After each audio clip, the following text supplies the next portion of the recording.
গল্পের নাম পথের কাঁটা। সন্ধ্যা নেমেছে শহরের রাস্তায়।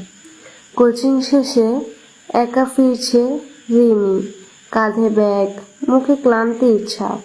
পথটা আজ একটু বেশি লম্বা মনে হচ্ছে।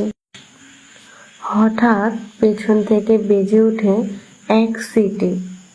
দুজন ছেলে বাইকে পাশ কাটিয়ে যায়। একজন বলে, ওই সুন্দরী, কোথায় চলছো? রিমির গলা শুকিয়ে যায়।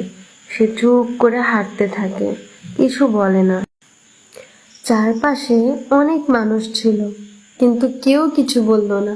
সবাই যেন দেখে না, শুনেও না শোনার ভান করে। রিমি চোখ নামিয়ে হাঁটে, বুকের ভেতর একটা চাপা কান্না। ঠিক তখন এক রিকশাওয়ালা থামে, মায়া ভরা কণ্ঠে বলে, মা, উঠো, আমি তোমায় পৌঁছে দিই। রিমির চোখে জল এসে যায়।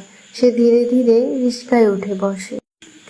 রিস্কায় বসে রিমি আকাশের দিকে তাকায়, ভেবে বলে, এই পথ শুধু রাস্তা না, মানুষের মনেও কাটা বিছানো। নারী হয়ে চলতে গেলে প্রতিদিনই যেন এক যুদ্ধ, তবুও হেরে যাওয়া নয়, একদিন জয় নিয়েই ফিরব। আপনি যদি আপনার জীবনের না বলা কথাগুলো আমাদের মাধ্যমে সবার কাছে শেয়ার করতে চান, তাহলে ইনবক্সে লিখে পাঠান। আমার গল্পটি যদি আপনাদের ভালো লাগে, অবশ্যই আমার পেজে একটি ফলো করে দিবেন। ধন্যবাদ।